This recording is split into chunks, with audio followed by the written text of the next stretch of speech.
위안부 피해 할머니들의 쉼터인 경기도 안성의 이 쉼터가 계속 논란이 되고 있습니다.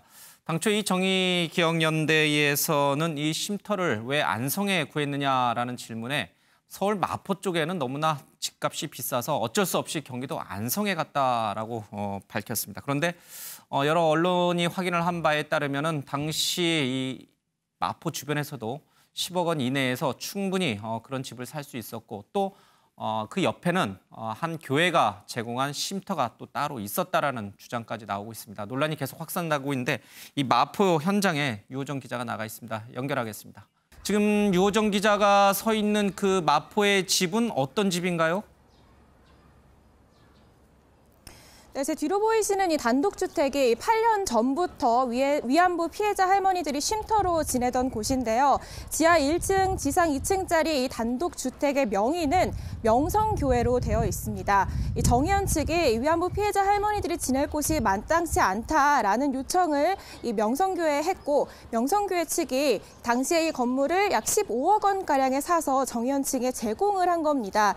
현재는 당초 목적대로 이 위안부 피해자 할머니들이 실제로 살고 있는 상황이고요. 이 정의기억연대 사무실에서 이곳까지는 도보로 10분 거리, 굉장히 가깝습니다.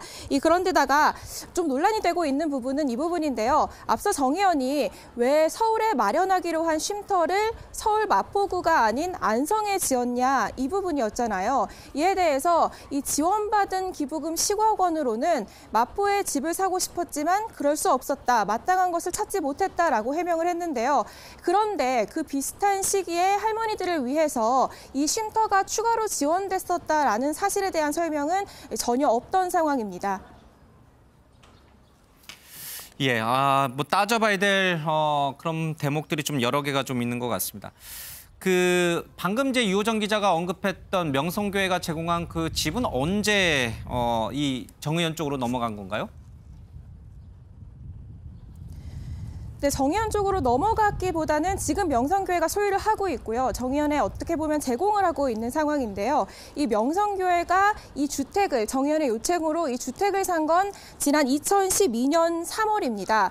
그러니까 이 2012년에 교회로부터 할머니들을 위한 이 쉼터를 제공을 받았는데 그 후에 같은 명목으로 대기업으로부터 또 기부금을 받아서 이 논란이 되고 있는 암성 쉼터를 추가로 마련한 상황인 건데요. 만약에 이 두 쉼터 모두 취지대로 그리고 정말 할머니들을 위해서 쓰였다면 지금의 논란은 없었을 겁니다. 그런데 계속 보도가 이어졌듯이 이 안성 쉼터 같은 경우에는 할머니들이 거의 이용을 하지 않았거나 못했던 상황이기 때문에 지금 논란이 이어지고 있는 상황입니다. 그러니까요. 상식적으로 봤을 때 명성교회 측이 제공한 그 쉼터가 있는데 왜 비슷한 시기에 또 안성에 쉼터를 마련했는지, 그것도 고가로 매입을 했는지 여러 가지 석연치 않은 대목이 좀 있는 것 같습니다. 할머니들이 많이 이용하지도 않는 쉼터를 왜 두 곳이나 필요했던 걸까요? 정의연에서는 뭐라고 해명합니까? 네, 이렇게 두 곳을 동시에 운영한 것에 대해서도 정의연이 설명을 내놨습니다. 먼저 준비된 화면부터 보시죠. 네, 여기가 서울 마포구 정의기억연대 사무실 앞입니다. 여기서 이쪽으로 직진으로 쭉 가다 보면요. 이 100m도 채 되지 않는 거리에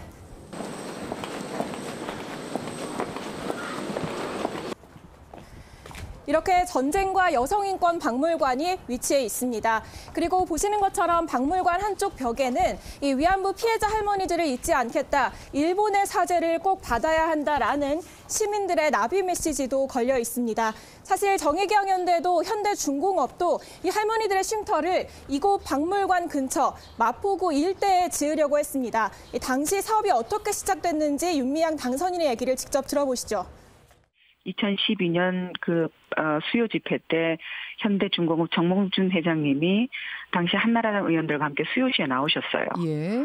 그 자리에서 김복동 할머니가 박물관이 세워졌는데 그 옆에 우리도 집을 마련해서 아이들도 만나고 또 그래서 교육도 하고 우리도 쉬고 그러는 곳을 했으면 좋겠다라는 이야기를 했고 현대중공업은 바로 그 이야기를 듣고 사회복지 공동모금에 지정 기부를 하게 돼요. 네. 그래서 이 일이 시작이 되었어요. 네, 들으신 것처럼 이런 상황에서 그러니까 할머니들이 지내실 곳이 필요했는데 정문중 회장 측의 지원이 좀 늦어졌고 그 사이에 명성교회 측으로부터 이 쉼터 지원을 받았다라는 겁니다. 이 쉼터가 해결이 됐음에도 불구하고 현대중공업의 이 기부 사업이 계속 진행이 됐고 결국에 이 안성 쉼터 같은 경우에는 거주 목적이 아닌 이 피해자들의 치유와 쉼이라는 목적으로 목적을 변경해서 이 기부를 추가로 받았다라는 설명입니다. 예. 명성교회가 제공한 쉼터가 있는데 왜 또 다른 쉼터가 필요했을까? 예, 그 의혹은 잠시 뒤에 조금 더 살펴보고. 두 번째 궁금한 것은요. 왜 서울이 아닌 마포가 아닌 안성에 이 쉼터를 또 마련했는가 하는 점인데 최초 이 정의기억연대에서 해명한 것은 너무나 이 마포 쪽에 집값이 비싸서 구할 수가 없었다는 점이었잖아요. 그런데 이 해명이 조금씩 바뀌고 있죠. 네, 그렇습니다. 처음에는 마땅한 곳이 없었다라고 했는데 그 이후에는 이렇게 교회 측에서 지원받은 쉼터가 있었기 때문에 뭐 추가로 목적을 바꾼 안성 쉼터를 조성한 것이다. 뭐 이런 식으로 해명이 조금 다른 뉘앙스로 나오고 있는 상황인데요. 먼저 윤미향 당선인의 처음 나왔던 설명부터 들어보시죠. 처음에 이제 현대중공업에서 그 땅을 그 박물관 옆에 건물을 책정을 잘못했던 것 같아요. 그런데 10억으로 그 마포의 어느 곳에도 그 집을 살 수도 없었고요. 저희가 서울에서 그 금액으로 도저히 찾을 수 없어서 정말 조금 많은 기간을 그곳에서 헤맬 수밖에 없었어요. 경기도도 적합하다고 판단되면 주택 비용들이 10억을 넘었고 또 비용이 조금 그래도 10억 아래면 그 어떤 적합성이 떨어졌고 예. 그래서 결국은 안성까지 오게 되었고 힐링센터를 매입하게 된 거예요. 네, 들으신 것처럼 윤 당선인은 이 10억으로 서울 내 마땅한 곳을 찾을 수 없었다라고 했는데요. 저희가 2013년도 국토교통부가 공개한 부동산 실거래가를 조회를 해보면요. 이 할머니가 조금 더 편하게 이용할 수 있는 주택이 10억 이하로 거래된 것도 확인할 수 있었습니다. 이 성산동 일대, 지금 이곳 일대에서도 10억 원 이하의 주택이 물론 있었고요. 물론 안성 쉼터보다는 규모가 작을 수는 있습니다. 그리고 이곳에서 좀 더 가까운 이 상암동 같은 경우에도 이 비슷한 규모의 비슷한 이 거래에 실거래 가격에 이 주택이 거래되고 있는 상황이었고요.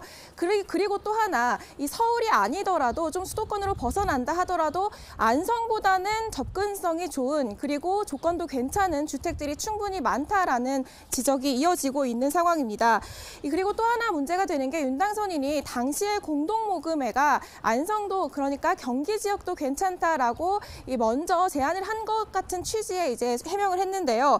실제로 공동모금회 확인을 해보니 먼저 특정 지역을 제안한 적은 없다라는 겁니다. 그러니까 정의연 측에서 먼저 여러 지역을 알아본 뒤에 안성을 성정을 해서 공동모금회에 이 결과를 얘기한 결과 이를 검토해서 공동모금회도 괜찮다라고 한 부분이라는 건데요. 그런데다가 이 윤 당선인 같은 경우에는 현대중공업과의 협의도 좀 이루어졌다라고 해명을 했는데 실제로 제가 현대중공업 관계자와 통화를 해보니 이 정의연 측과 구체적인 논의를 하는 그런 관계는 아니었다라고 합니다. 정의연의 결정 과정 그리고 진행되는 사업의 상황을 보고받는 수준이었다라고 얘기를 들었습니다. 이렇게 여러 논란에 정의연과 그리고 윤당선 측에서 이 계속된 해명을 하고 있지만 좀 완전히 시원한, 그러니까 적당한 해명이 나오지 않고 꼬리에 꼬리를 묻는 의혹이 계속되고 있는 상황이기 때문에 논란이 계속되고 있습니다. 지금까지 마포구에서 전해드렸습니다.